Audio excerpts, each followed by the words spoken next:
Alright, what is going on, everyone? Welcome to another episode of Very Cold Lasagna, the podcast that houses the safe and open listening platform for casual, cold, and even the dumbest takes on the world of WWE, AEW, the NFL, and the wide world of pro wrestling and sports in general. I'm your host, DylanLasagna. Welcome to today's episode number 45 of this freezing cold podcast. That is the coldest of coldest in the fridge. Anyway, welcome to another episode today. And we got another good one for you all because we're going to be talking about the very first game of the season for the San Francisco 49ers. Some winners and losers from that game. And taking a look at their next game in Week 2 against the Philadelphia Eagles. All in this recap and preview episode of Very Cold Lasagna. We've already talked about Week 1 all around the league. Now it's time to talk about, specifically, about the red and gold, the 49ers, in today's episode. And I gotta say, I know some people saw this matchup as a gimme for the 49ers because they were a rebuilding team. There were a lot of questions about the new head coach, Dan Campbell. How is Jared Goff gonna be in a new setting, a new environment with, honestly, fewer weapons around the offense, a new offensive line to deal with, etc., etc., while others saw it as a potential upset.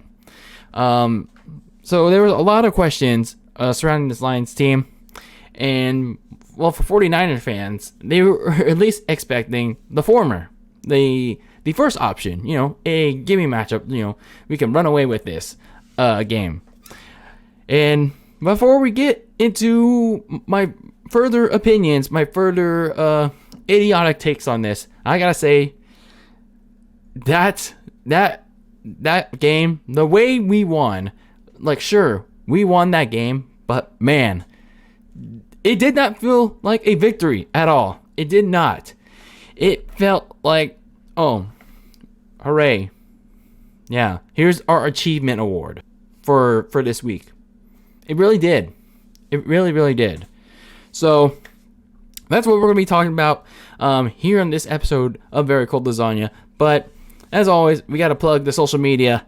That's what we like to do here in each and every episode of Very Cold Lasagna. If you like what you see here, make sure to subscribe on YouTube, turn on the notification bell, and if you also like what you hear on the audio side of things, make sure to listen to the show on Apple Podcasts, Spotify, Anchor FM, and Google Podcasts. I'm still trying to work out how to get a URL going for the Google Podcasts because it keeps giving me a funky URL.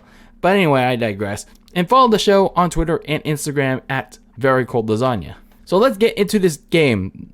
The 49ers going up to Detroit in Week 1. It's their first of 2 games on the road to start the season. They first take on the Detroit Lions.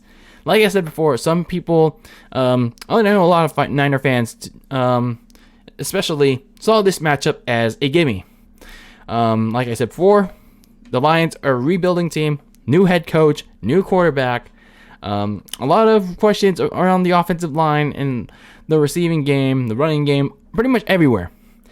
Others saw it as a potential upset because unlike Matt Patricia, the old head coach of the Detroit Lions, Dan Campbell is coming in as a no-nonsense, apparently, and a hard-headed head coach that apparently the Fox broadcast brought up as drinking a shit ton of caffeine.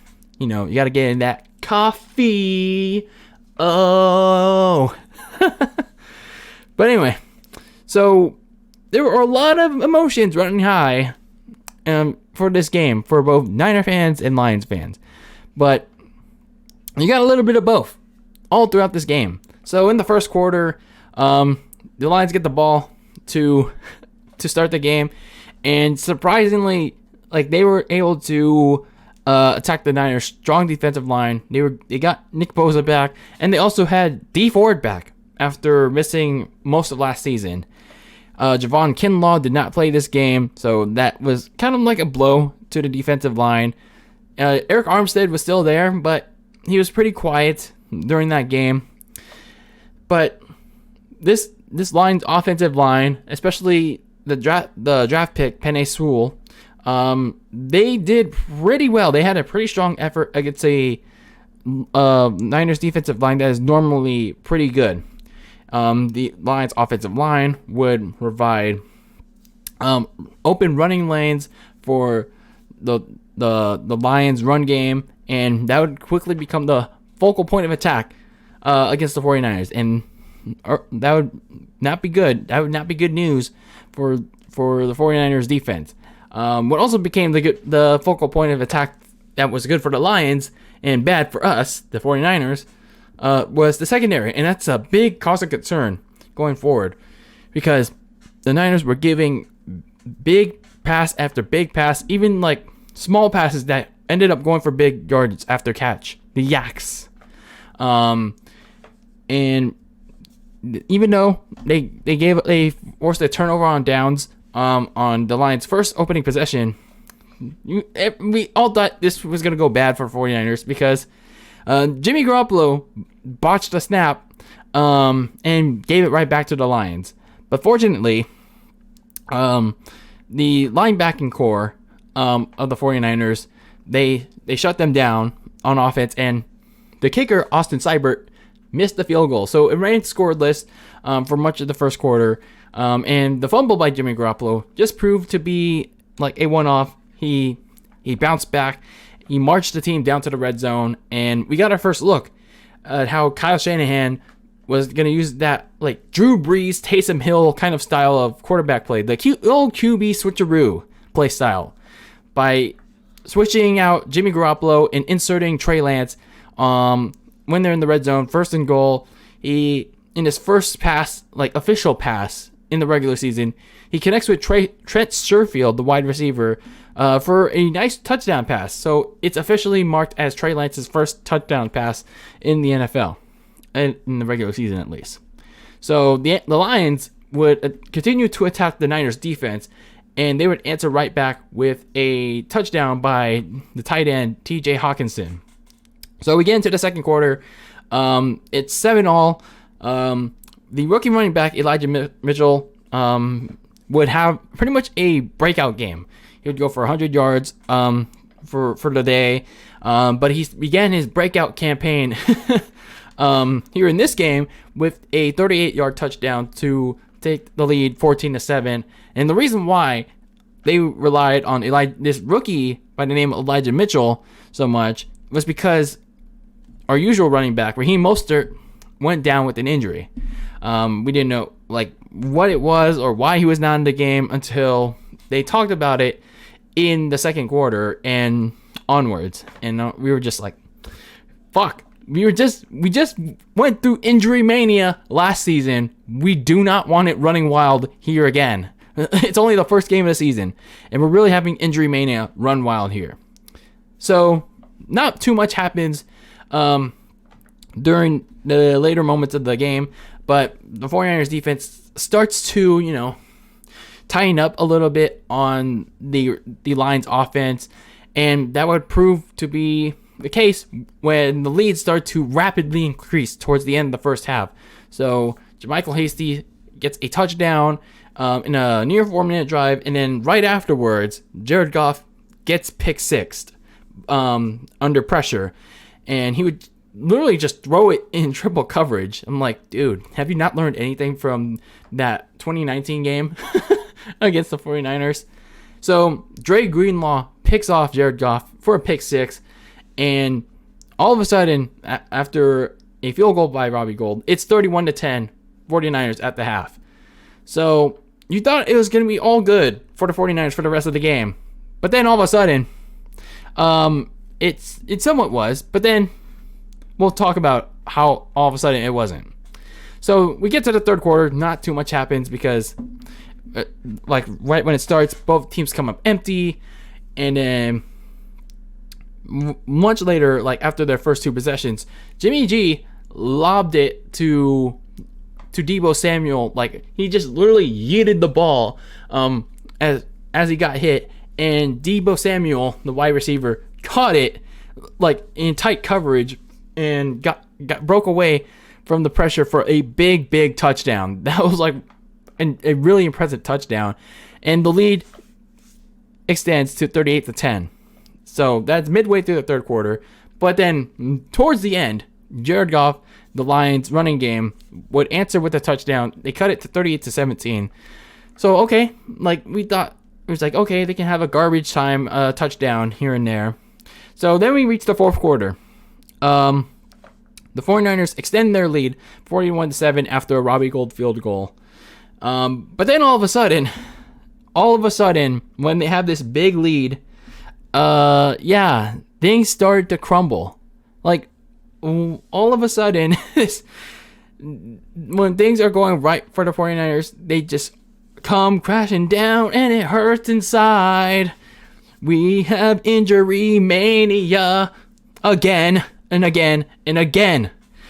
So, as the Lions are once again on offense, they're pushing down the field, and on a play that falls incomplete, it was one of those plays.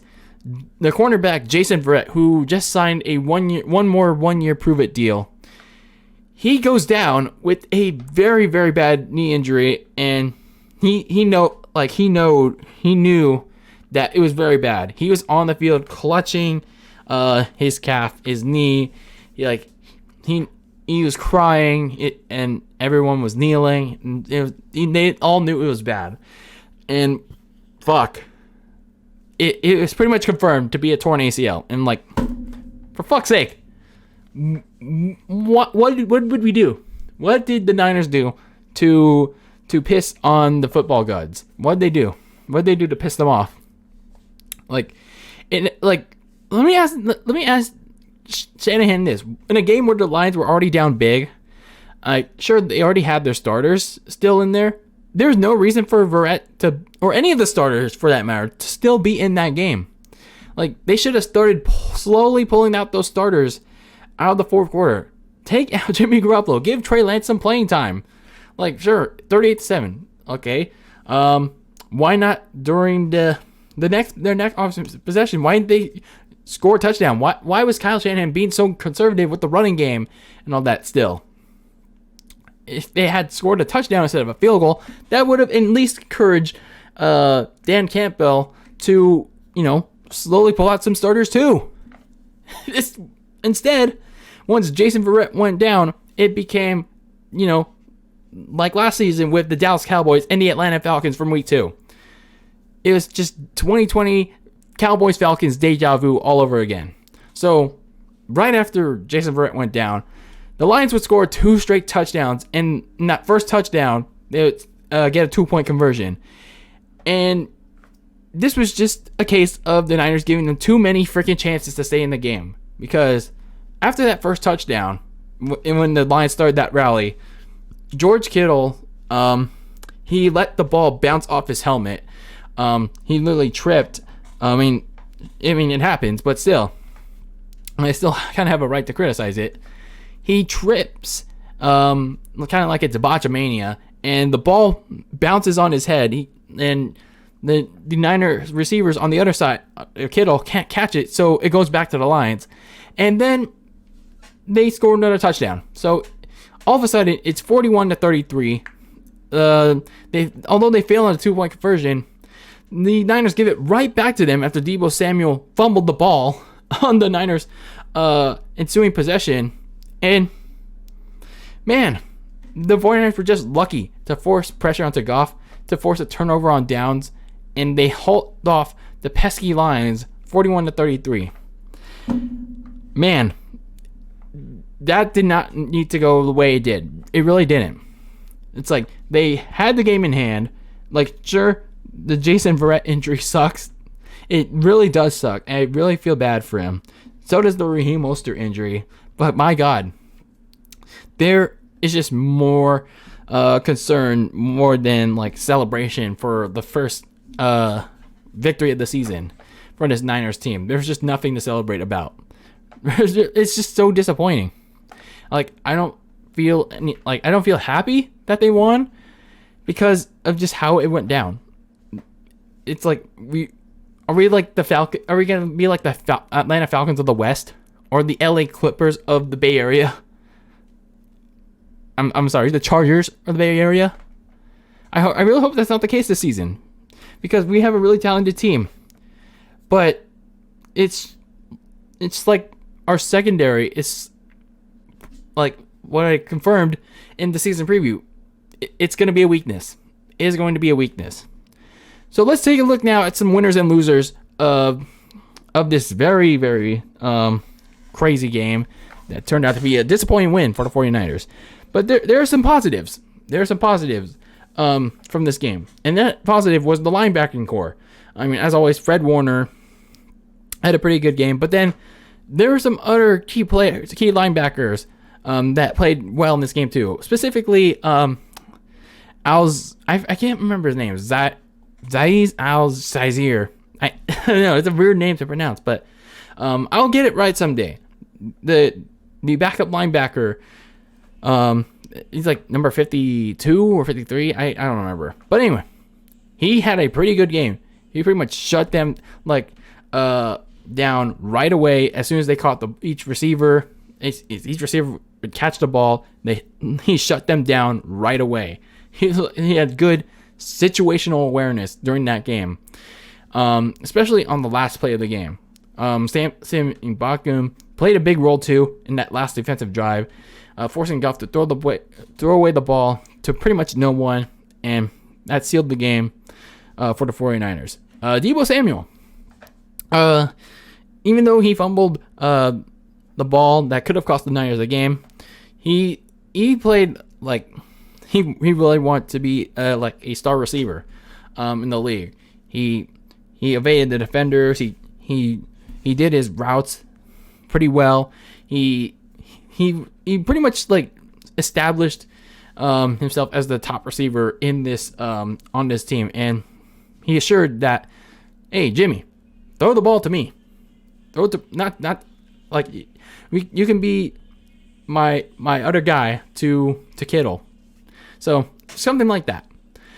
Jimmy Garoppolo, I actually have to admit it. Like, even though he fumbled the ball, and no matter like how much I criticize him, there was some positives that Jimmy G had in this game, and he actually had a really good game. He took care of the ball. Didn't after that fumble, he didn't make any boneheaded throws, like not too many of them, and only took one sack. That offensive line did pretty well to protect him. So pretty good performance for a guy that I'm mostly critical towards. And the running backs, Elijah Mitchell and JaMychal Hasty, when Raheem Mostert was taken out of the game with that knee injury that's now going to take him out of the season, Mitchell and Hasty stepped up, and they did damage to that line's defensive front. So credit to the Niners offensive line again for creating running lanes for them. And when they need to run to the outside, they did pretty well. So let's see how they do against another decent defensive unit in the Eagles. Some of the losers from this game for the 49ers. The Niners secondary. Man. Like, I knew this was going to be a weakness going in, and this pretty much confirmed it. They were blowing their coverages on the Lions receivers.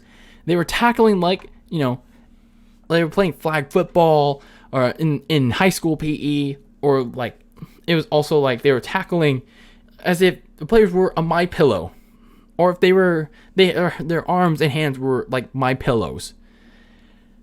Like they have to shut these receivers down. They have to I guess they need tackling 101. I don't know.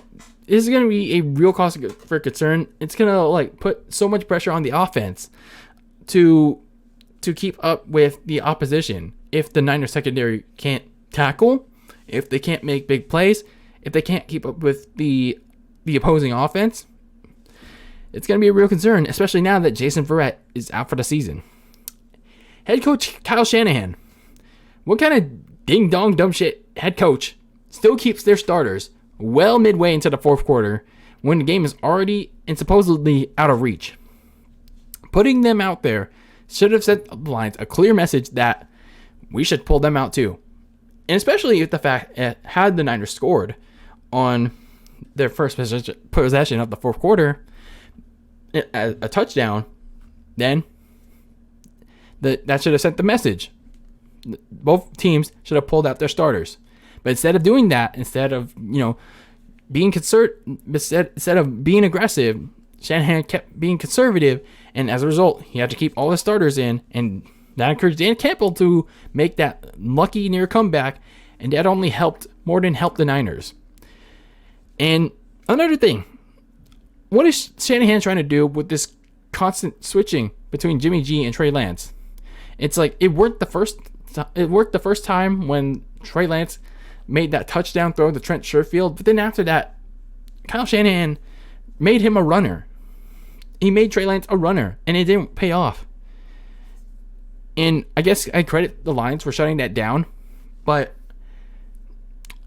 whether it works against other teams, other quality teams like the Packers, the Seahawks, the Cardinals, it should be worrying on how Kyle Shanahan is trying to use this.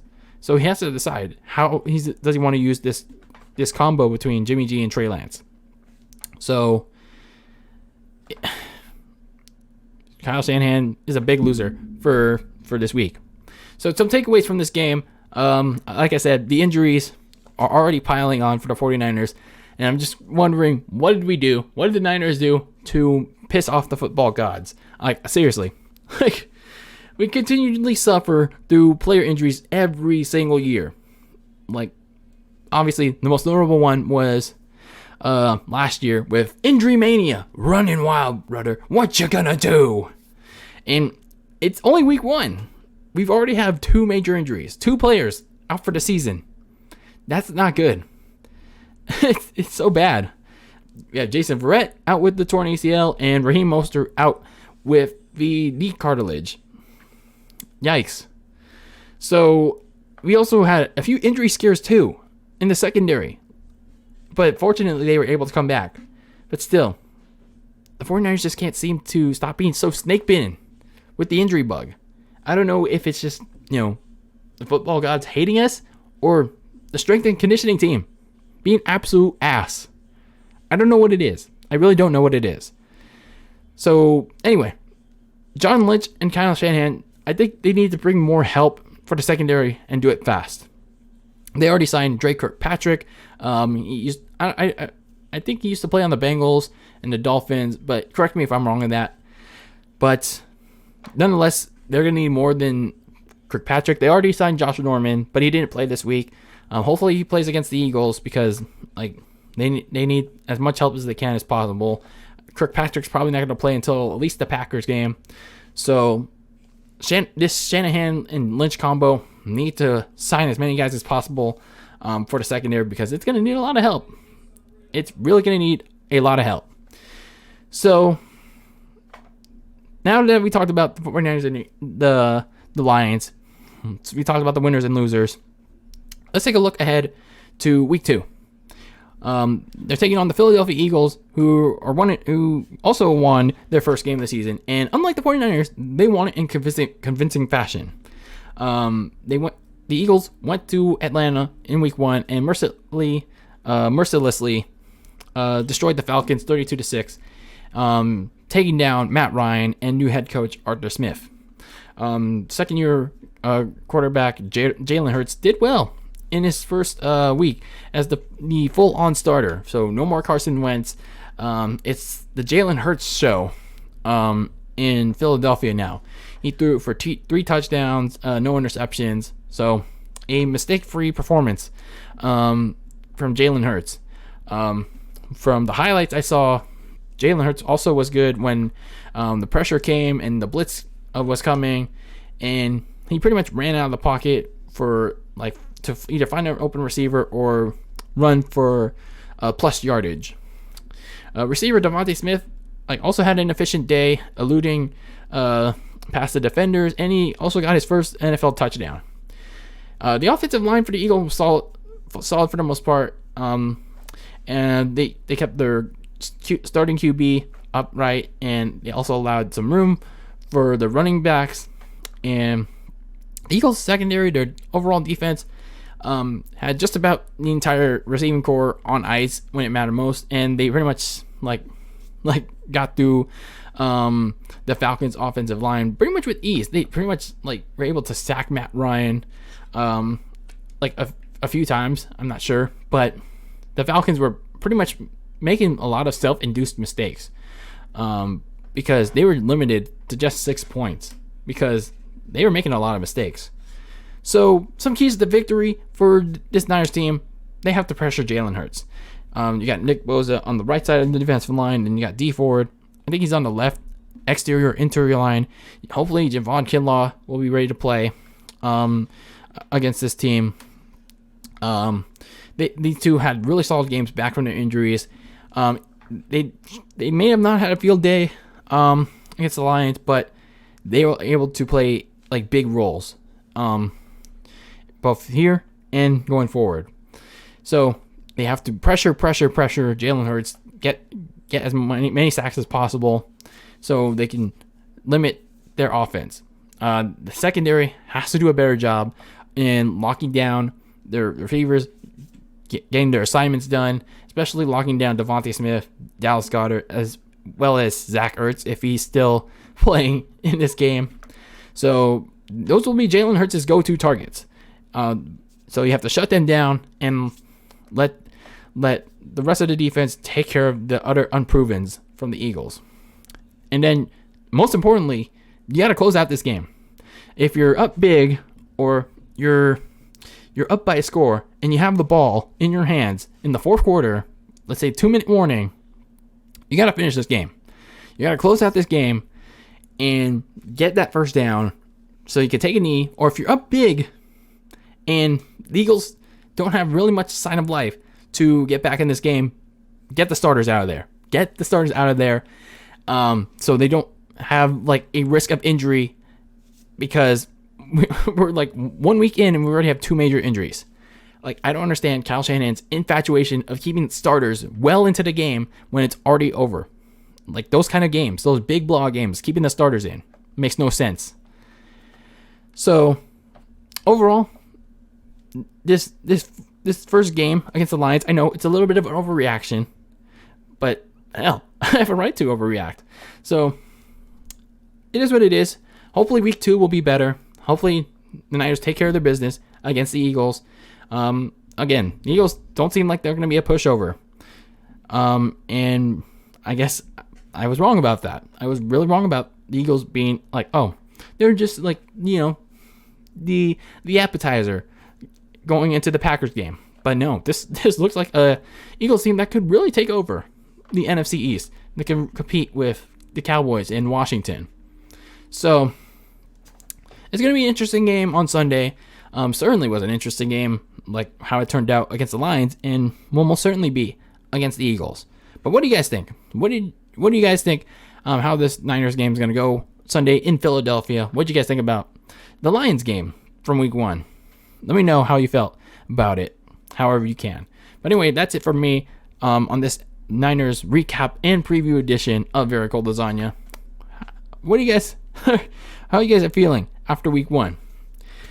I'm certainly like in a mixed bag at the moment. Still, even like still trying to process it 5 days later. But again, that's it for me. I'm gonna head on out of here as we prepare for the 49ers taking on the Philadelphia Eagles this Sunday, early as the clock. But anyway, make sure to follow everywhere Very Cold Lasagna on social media, on YouTube, Apple Podcasts, Spotify, Anchor FM, Twitter, and Instagram. However you can. All the links are in the description on YouTube and also on the audio side of things. But anyway, keep that lasagna very cold in the fridge with your takes on the world of pro wrestling and sports in general. Very cold and very casual. And until next time, peace out.